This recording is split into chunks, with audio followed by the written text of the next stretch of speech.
the reason why I came all the way up here is because I figured what a better way to give you a quick bird's eye view of Fort Worth than on top of one of the tallest parking garages in the city. They trace back to India and the Middle East, the cattle they came from. They got into North Africa.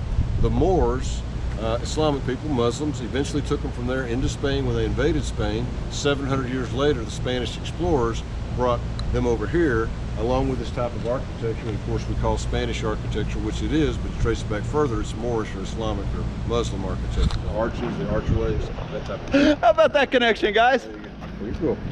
And so yeah, I was there for this entire lockdown, and I got treated very well there. I mean, they're very, very good representatives of their country. They're, you know, I've even said it before to them that their government should be proud of the way they treated everybody there. It was very, very hospitable, very, very accommodating, and I never felt in danger at all. It was a very, very cool place being in Morocco like that. Cool. Hey, what's up, guys? So I'm actually on my way back out to the location where I just shot the video that you're about to see. It's everywhere. There's some things that I felt that I needed to get some shots in that would kind of fill in the blanks a little bit as far as a visual, instead of just watching one person talk. And on that, I'm not going to be the one doing a lot of talking this time. I've actually got a tour guide that I met up with where I went and shot this video, and yeah, so he's going to kind of be the star of the show, so give you a little bit of an idea that that's what's going to happen.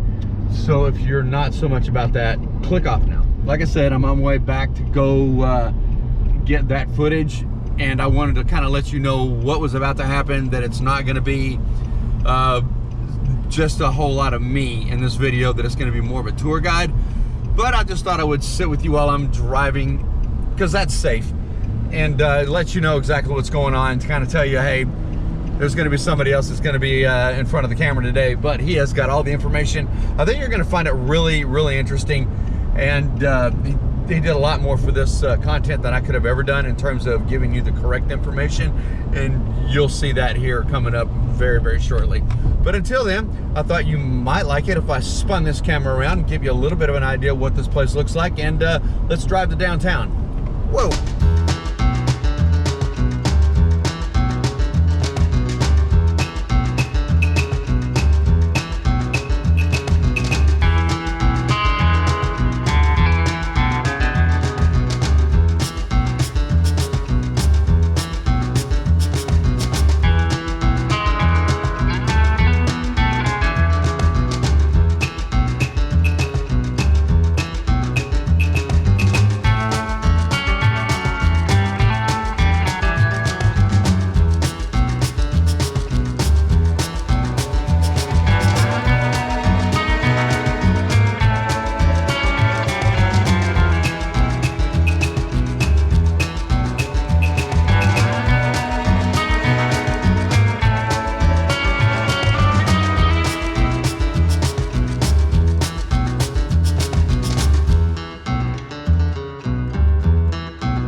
All right, guys, you got to know that I love you because I parked all the way up here on the top. I parked in the sun and the heat. It's probably about 36 degrees. It's kicking on almost 100 for all you American folks. Check out my ride. Look at that. Not bad. I'm paying out the nose for it, but at least it's a cool ride. But the reason why I came all the way up here is because I figured what a better way to give you a quick bird's eye view of Fort Worth than on top of one of the tallest parking garages in the city. So I live that way, so we came from that way. And this is, of course, you got to understand, this is also on a Saturday in a kind of a pandemic time. No one's really going outside. But this kind of gives you a layout of what it looks like. But here's all of our buildings. It's not huge. I mean, there are plenty of cities as far as the downtown that, you know, have a whole lot more, way many more buildings, way taller. But this is Fort Worth. I'm pretty proud of it. Before we go down the elevator right there to take us down to the street level, I'm going to show you this side over here. That's the Sundance Theater. Get to see all the cool movies.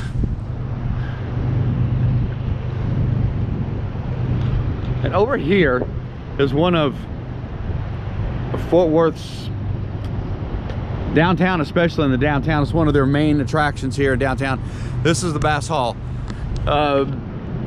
This is where some of the most amazing performances of the biggest plays and symphonies, I mean, you name it, if it's a stage performance and it can be done and done properly, it's done right here at the Bass Hall. It's absolutely phenomenal. I wish I could take you in there, but it's closed right now because the decor in there is absolutely exquisite. You would really, really like it a whole lot. But yeah, that's one of the prettiest buildings that I've ever seen, especially here in downtown Fort Worth. All right, pardon me that it's all over the place. I hope if nothing else, I'm just ridiculously entertaining, that you can laugh at me, even if you're not laughing with me. Whatever, it's all good to me. Like I said so many times in the last video, I'll be pretty shameless for a laugh, or at least some attention, right? All right, guys, so with that being said, I hope you enjoy the video, and I am off to get back to work. Assalamu alaikum, bonjour, and a big howdy right here from the historical Stockyards right here in my hometown of Fort Worth. I'll get into a little bit more about, you vlog on the streets, you get the noise. We'll get into a little bit more about the history of this whole place, but just to let you know, for starters, that this whole thing, that all these buildings and everything you see here, they date back to the mid-1800s. Now so for a country as young as America, that, you know, for something to be 150 years old and still thriving, that's saying something. But before we get started into the actual history of the Stockyards, I want to point out that some of these buildings here, like this right here, the Cadillac of the Stockyards right here. That was a bar that I used to go to back in my 20s. And there's a couple of them down here. But this whole thing right here, this whole thing is just full of all these bars and honky tonks, whatever you want to call them. And this is where I used to come in my 20s. And right up there is one of the hotels where people would stay when they would come to Fort Worth. And they say it's haunted, but it's actually still on, well, I don't know if it's in operation right now in this whole COVID age, but it was definitely last year. As of that year, it was still running. So to give you a little bit better look from across the street where I just was, you have the Longhorn Saloon, you have Pinky's, which looks like a boutique, like a woman's clothing shop. You have a cafe over there, tourists taking pictures. But you've got all these, you've got a basement bar down here, you got a barbecue place, you have all these restaurants and these bars that are lined up in here. And every one of these buildings have been repurposed for one thing or another since the mid-1800s when the city of Fort Worth was first established. And it's got a really, really interesting history. I hope I don't mess it up. I'm trying to work off my own memory, and yeah, we know how that goes. So, but yeah, in my hometown, you think I know a lot about it by heart, but I really don't. I just know that it's roughly 150 years old, and this is where the whole cattle drive thing really came through and made Fort Worth what it is today. All right, guys, so here we are at the main intersection. Now, if you take a look at these bricks go up so far, and either from here, that way, all the way down that street, and there's a little bit over that way. But these are the original bricks that were in downtown, what this used to be, I guess, downtown Fort Worth. This was like the whole area that marked off, hey, you're in downtown, you got these bricks here. So these are the actual bricks, and anytime they need to do repairs to the street, they come out here, and it's a very meticulous process. They come out and they dig out each brick by brick, and they pull out whatever they need to do to get under the street to do whatever repairs or pipes or anything they need to do, and then they put them back. They don't replace them with new bricks. So these are the actual bricks that were there from the very, very beginning. And it's, I guess it's probably kicking on about 11 o'clock on a Saturday. So things are kind of starting to pick up, but I'm really not sure how things have gone because, you know, I've been in Morocco for the last 8 months and I have no idea how this picks up on a Saturday at all. So we're gonna hang around and see just exactly how much this whole virus has affected the tourism here in the Stockyards, because this is the first time I've been here since, oh gosh, years. I can't even tell you how long it's been since I've been here. All right, so let's get ready for this light to turn and let's get across the street.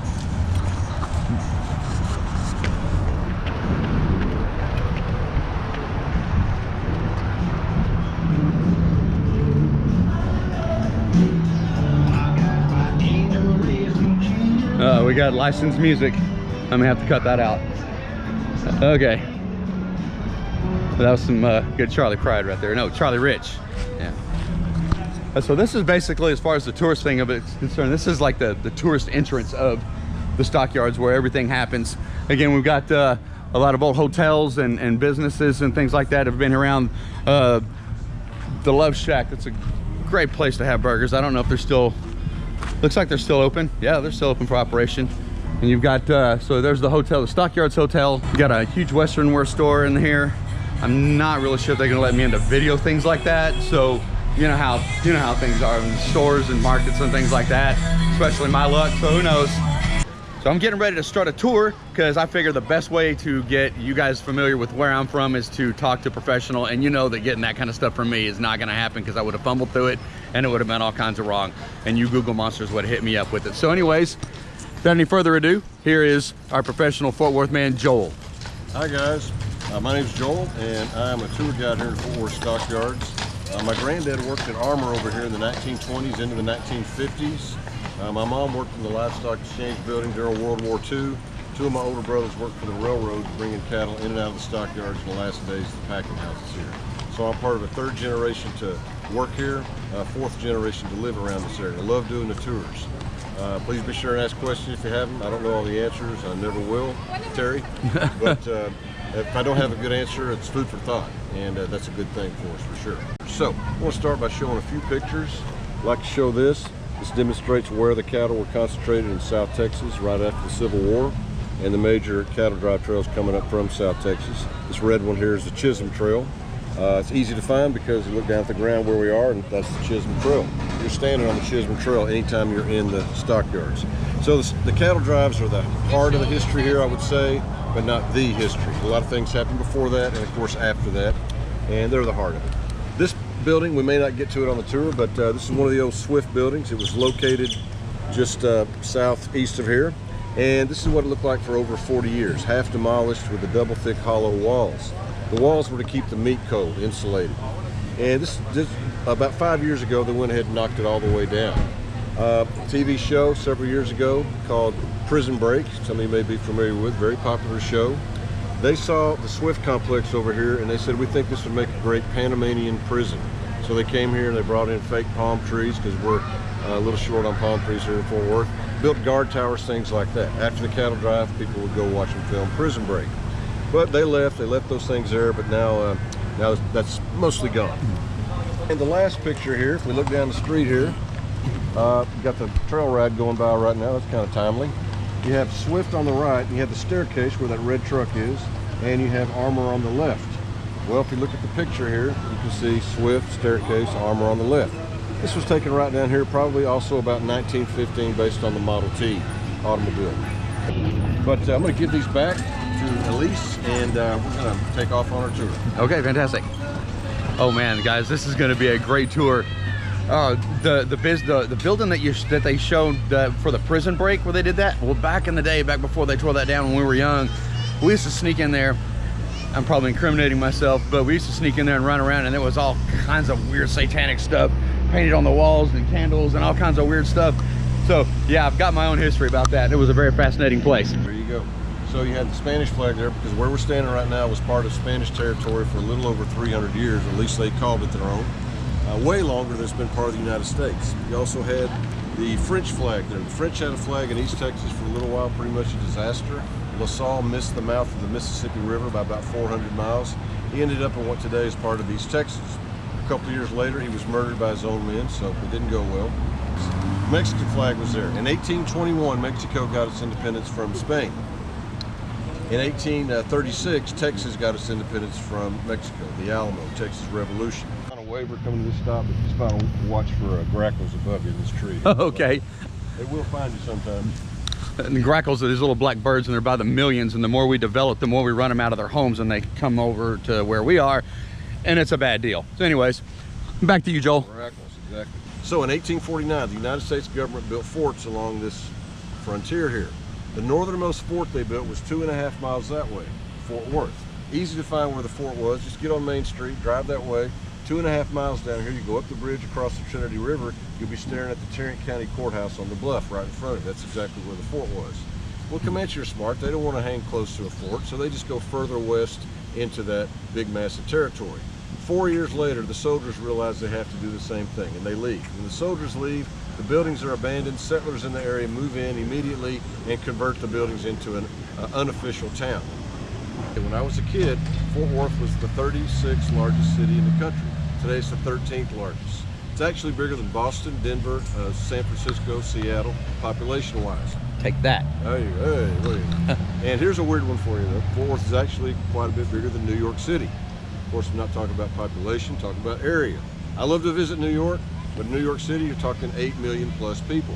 Fort Worth, 800,000 plus people. Please don't put 10 times the number of people in Fort Worth. We wouldn't know how to handle that. Also, speaking of New York City, just asking, does it look like New York City around here very much to anybody? Probably not. But they have interesting similarities. New York, Wall Street, Stock Exchange, Statue of Liberty, Ellis Island, millions of immigrants. Well, here we have the Livestock Exchange building. We have Galveston Island in Texas.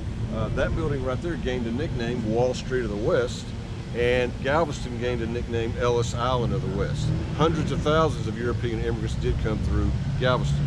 Recruiters from Armour and Swift went down there, brought a lot of those people back up here, built houses for them around these old neighborhoods that people still live in today, and that's really who built North Fort Worth. Risky's Barbecue, Risky's Steakhouse, Joe Risky, Polish immigrant, 1911. Joe T. Garcia's restaurant a couple blocks that way. The Garcias, refugees from the Mexican Revolution in the 20s. In the 30s, they started a little restaurant out of their house. Today, it takes up a city block, and they often serve over 1,000 people a day for lunch. Celebrity comes to Fort Worth, they want Tex-Mex, that's likely where they're going to end up, is Joe T's. So immigrant success stories, big part of this neighborhood, big part of Fort Worth history. We found some Longhorns over here. Oh, look at here. Longhorns. Spanish explorers brought Longhorn cattle in particular because they're a very hardy, healthy type of cattle. They could survive ocean voyages better than other types of cattle. They're very long-legged and lean, not a lot of fat content. Being lean like that has helped them and hurt them over the years. No two of them have the same coloring or horn shape. They're unique. They all have horns, males, females, bulls, cows, steers, heifers, it doesn't matter. They use their horns to protect themselves. Also, they're young, but if they have an itch and they can reach it, they'll scratch themselves with their horns. It's good for social distancing now. Perfect, yeah, works great. Some can stick their tail out and run their horn along the tail. And I have a picture on my phone of one of them laying on the ground. He has his horn on the ground, his head's hanging up in the air. He's got his eyes closed, kind of snoozing for about 5 minutes. Some of them can use their horn as a headrest. I need those in my life. There you go. And they trace back to India and the Middle East, the cattle they came from. They got into North Africa. The Moors, Islamic people, Muslims, eventually took them from there into Spain when they invaded Spain. 700 years later, the Spanish explorers brought them over here, along with this type of architecture. And of course, we call Spanish architecture, which it is, but to trace it back further, it's Moorish or Islamic or Muslim architecture. The arches, the archways, that type of thing. How about that connection, guys? Pretty cool. And so that was introduced species since cattle aren't native. After that, more like natural selection. That over the centuries, they mixed with other cattle, gradually produced a Longhorn on their own. What's the name of your channel? Or? Middle-aged Runaway. Middle-aged Runaway, that's good. How long you been doing it? I started it probably a couple of years ago, but I did like 1 or 2 videos, and then when I got to Argentina, I did a couple of videos, and when I got to Morocco, and this whole COVID thing started breaking out, I was like, hey, do a video about that. Let's get this channel going. And then literally 3 or 4 days later, everybody's locked down in zones and things, and getting paperwork, and police and military are all over the streets, and so yeah, I was there for this entire lockdown, and I got treated very well there. I mean, they're very, very good representatives of their country. They're, you know, I've even said it before to them that their government should be proud of the way they treated everybody there. It was very, very hospitable, very, very accommodating, and I never felt in danger at all. It was a very, very cool place being in Morocco like that. A little bit of bonus thing, because I wanted a little bit more about what's going on inside here. So Joel, could you kind of tell us what's going on inside this whole thing right here? You bet. We're standing inside the right over there is where we started the tour, by the way. We're inside the old hog and sheep pens. Today it's called Stockyard Station. They put in train tracks here. They bring trains in from Grapevine and some other places sometimes. Restaurants, a lot of stores, party rooms in the back. 1902, steel reinforced concrete. They had it, of course the Romans had it, you know. And but it went away in the Dark Ages. It came back in the 1600s, and now you see it right here. So today, like I say, shops, restaurants, party rooms, things. So like what that. Was all this before? It was shops? I mean, was this like hogs and sheep pens? This was all hogs and sheep pens and everything. You want to see that? Okay, that would be great. Pictures over here. And the way it's built, this raised roof today that lets the train come in. Otherwise, it would be too short for the trains. But that thing creates ventilation. Like if they didn't have that ventilation with the hogs and sheep, then it'd be terrible. With a flat roof and thousands of hogs and sheep, people working, you couldn't do it. So it's That's a lot of bacon and ham. There's you'll be cooking that ham. Here's a picture from the early 1900s. Guys working in here.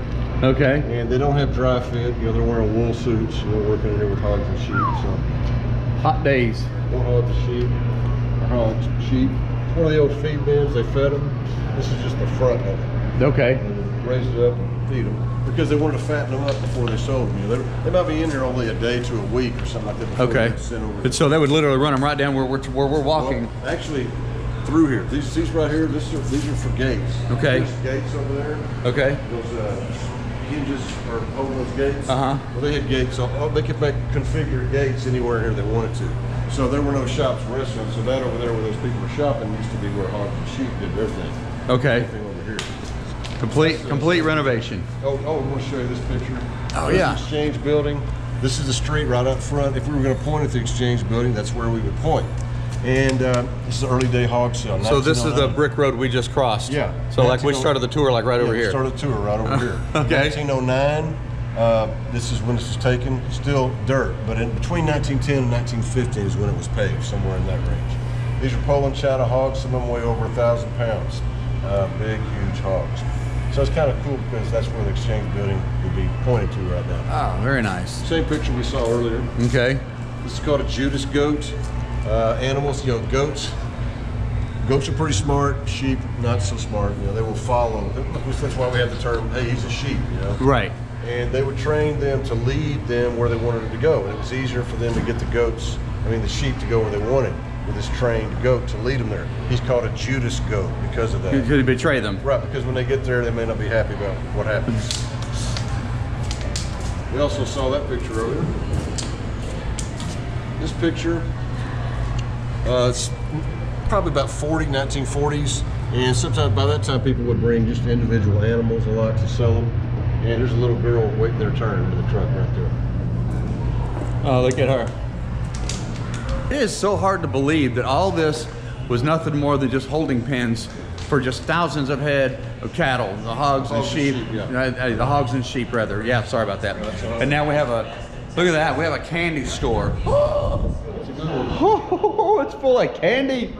Used to be full of hogs. Yeah. Oh, yeah. And so today, a lot happens. We have party rooms, weddings, meetings, banquets, things like that. Okay. This is complete Cowboy Church. retransformation. Well, it was Cowboy Church. There was a cowboy church. For 8 years, that was Cowboy Church. I didn't know that they moved out. We are moving, some groups is. So for cowboy church is basically you dress up like that when you go to church, which you can do that anywhere, but it's just Explain to me Cowboy Church and how it's different from a different church just out somewhere else. It's like it's kind of geared towards people who may be intimidated by a big mega church where there's a lot of high roller money and things like that possible. Or at least they have that perception. That's I understand. Okay. And it's a more of a rural type church. People that and you know, sometimes people who are really in need of some help. Okay. Come to Cowboy Church more so than they might go to a fancier church. So it's kind of like farmers.com but church. Exactly. Yeah, okay. There you go. All right. That's a good way of saying it right there. Pig and sheep subway. Now look at there, the Pig and Sheep Subway. So this is the tunnel you were talking about earlier, where they would take them all through and they get them from the train to the packing plant. Yeah, animals could go through here from that side over to Swift, or they could come from this side over to Armor. Okay. All the sheep pens. Wow. To Armor. Highway to hell. Yeah, that's a good way of saying it. And so these bricks are the original bricks from way back. Early 1900s. There's a Thurber. It's upside down, but it says Thurber. Okay, so we're going on 120 years old for these bricks. Yeah. Okay. Well, you ever had different takes on how to go about it. This bricklayer did a nice thing. He put these two grooves through here. That was so they could move a wagon or a cart through there without being bumpy. Oh, okay.